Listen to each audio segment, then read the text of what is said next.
দর্শক, অমর একুশে বইমেলার 12তম দিন আজ। আজকের বইমেলার চিত্র জানতে রাজধানীর সোহরাওয়ার্দী উদ্যানে আছেন আমাদের সহকর্মী পার্থ সঞ্জয়, তার সাথে যুক্ত হচ্ছি। দর্শক, আপনাদের আমন্ত্রণ জানাচ্ছি অমর একুশে বইমেলা নিয়ে ৭১ টেলিভিশনের প্রতিদিনের আয়োজন বইমেলার প্রতিদিনে। আপনাদের সঙ্গে আছে আমি পার্থ সঞ্জয়।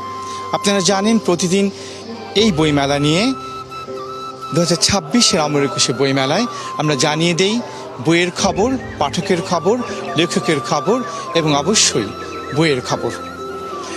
আজ মেলার ১২তম দিন, সংক্ষিপ্ত হয়ে আসা বইমেলার আর মাত্র 6 দিন বাকি আছে এবং সেই ১২তম দিনে নতুন বইয়ের সংখ্যা যদি বলতে হয়, আমরা এখনও তথ্য কেন্দ্র থেকে তথ্যটি আজকের দিনের বইমেলার পাইনি, কিন্তু গেল দিন পর্যন্ত অর্থাৎ ১১তম দিন পর্যন্ত মেলায় নতুন বই এসেছে ৮৩৩টি। আজকের বইসহ সেটি যুক্ত হবে, নিশ্চয়ই সেটি আরও বাড়বে। কিন্তু মেলায় তো প্রতিদিন আসি এবং আজকের যদি কর্মদিবসও ধরি, গতকালও কর্মদিবস ছিল, সেই তুলনায় আজ মেলায় পাঠকের ভিড় কিছুটা বেশি। গেল কয়েকদিনের অভিজ্ঞতা যেটা দেখেছি তার চেয়ে পাঠক ভিড় কিছুটা বেড়েছে এবং এই সময়টায় অনেকটাই ফাঁকা থাকে, কিন্তু সেখানে আসলে আমরা মেলায় বেশ পাঠক ভিড় দেখতে পাচ্ছি। পাঠকের সঙ্গে তো নিশ্চয়ই কথা হবে, কিন্তু আমরা আজ একজন লেখকের সঙ্গে কথা বলতে চাই। তিনি আসলে লোক গবেষক, লোক গবেষণার লোকজ সংস্কৃতি নিয়ে তিনি দীর্ঘদিন ধরে গবেষণা করছেন। তিনি আমিনুর রহমান সুলতান। আমরা আমিনুর রহমান সুলতানের সঙ্গে আছি, তার হাতে 3টি বই। আমিনুর রহমান সুলতান, আপনাকে প্রথমে অভিনন্দন এবং শুভেচ্ছা আপনাকে। আপনার হাতে 3টি বই। প্রথম বইটি ঢাকা জেলার লোক সংস্কৃতি, এটি কারা প্রকাশ করেছে? বাংলা একাডেমি।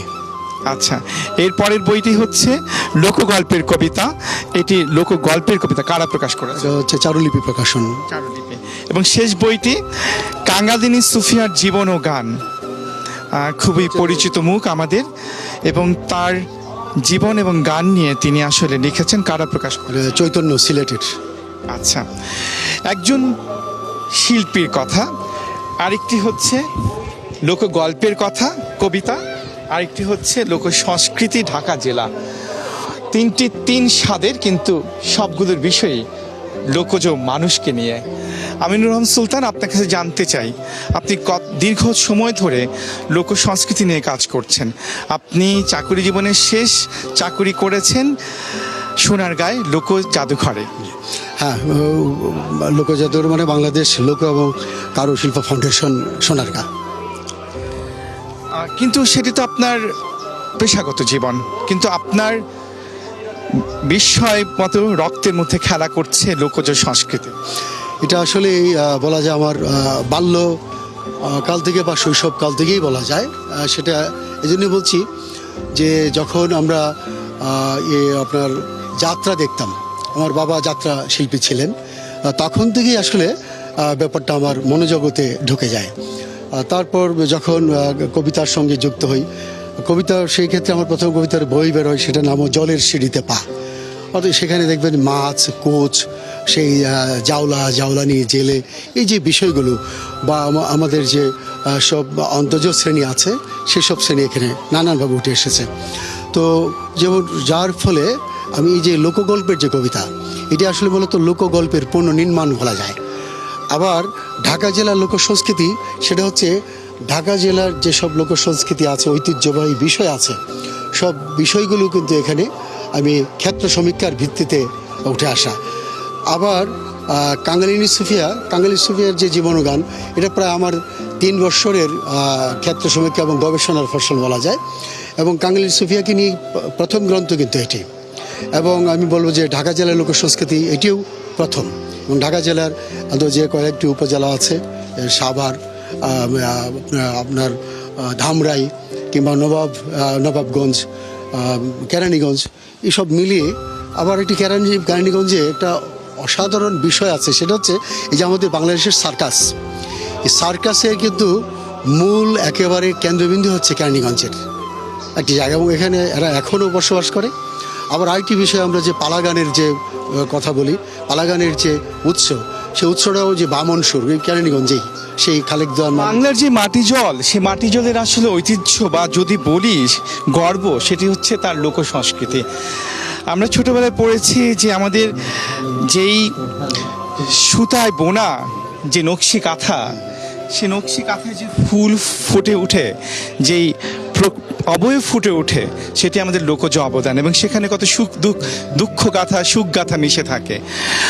আপনার সাথে আমি মনে করতে চাই জনাব আশরাফ সিদ্দিকীকে। তিনি বাংলাদেশের লোক সংস্কৃতি অনেকটা প্রাণ পুরুষ ছিলেন, কিন্তু আপনি যে কাজগুলো করছেন সেখানে আসলে কি কি চ্যালেঞ্জ আপনার আছে?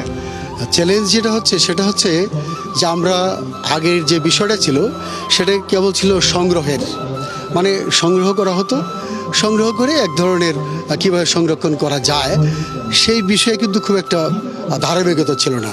কিন্তু আমার চ্যালেঞ্জটা হচ্ছে যে সংগ্রহের পাশাপাশি সংরক্ষণ কিভাবে করা যায়, সংরক্ষণের পাশাপাশি এই যে আমাদের ঐতিহ্যবাহী পেশাজীবীরা আছে, লোকশিল্পীরা আছে, লোকশিল্প আছে, সেটাকে কিভাবে অন্তত সুরক্ষা দেওয়া যায় সেটা একটি বিষয়। যেমন ধরেন একটি বিষয় বাংলাদেশের রিক্সা আর্ট, যেটা রিক্সা আর্ট ধরেন একেবারে আমাদের হারিয়ে যেতে বসছিল এই কারণে, যেহেতু রিক্সার পেছনে আর্টটা এখন আর হয় না। এবং আপনি আপনার প্রকাশনা প্রতিষ্ঠান নবান্নর আদলটাও গেল 2 বছর আগে বোধহয় রিক্সার পেইন্টিংয়ের আদলে। জি জি জি। তারপর ধরেন এই যে রিক্সা আর্ট এখন ইউনেস্কোর স্বীকৃতি পাওয়ার পেছনে আমি বাংলা এডির পক্ষে কাজ করেছিলাম যথেষ্ট। তো সেক্ষেত্রে এখন দেখা যায় যে বিভিন্ন এনজিও বা বিভিন্ন প্রতিষ্ঠান ওদের দিয়ে কিন্তু কাজ করাচ্ছে, বা বিভিন্ন বিশ্ববিদ্যালয়। আমরা সবসময় শুনি হতাশার কথা, হারিয়ে যাচ্ছে, সেখান থেকে আসার কথা কি কি আছে? আসার কথা এই যে ধরেন কথা শুনে শেষ। হ্যাঁ, যেমন ধরেন আজকে এই যে যাত্রাপালার কথাই বলি, যাত্রা একসময় বলা হচ্ছে চলতো, এখন আর চলেই না। কিন্তু আমি আমার ক্ষেত্র সমীক্ষায় দেখেছি বাংলাদেশের যে যাত্রার যে উত্থান সেটা ছিল কিন্তু আপনার একেবারে সেই পূজা, আপনার সরস্বতীর যে পূজাটা ছিল সেখান থেকে শুরু করে একেবারে বসন্ত যে পূজা সেখানে শেষ হতো, এবং মাঝখানে নানান কারণে এই যাত্রা প্রায় হারিয়ে যেতে বসছিল।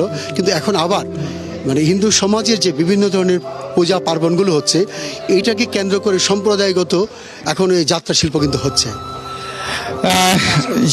আসার কথা যাত্রা শিল্প, আসার কথা আমাদের গর্ব, লোকজ ঐতিহ্য, লোকজ সংস্কৃতি। সেই সংস্কৃতির আসলে পীঠস্থানে আমরা আসলে টিকে থাকতে চাই যুগে যুগে। অমর একুশে বইমেলার এই আয়োজনগুলোতে আমরা এরকম গর্বকে তুলে ধরতে চাই। আজকেও যেমন তুলে ধরেছি, নিশ্চয়ই আগামী দিনে হাজির হয়ে যাব। দর্শক, কোথাও যাবেন না, ৭১-এর সঙ্গেই থাকবেন।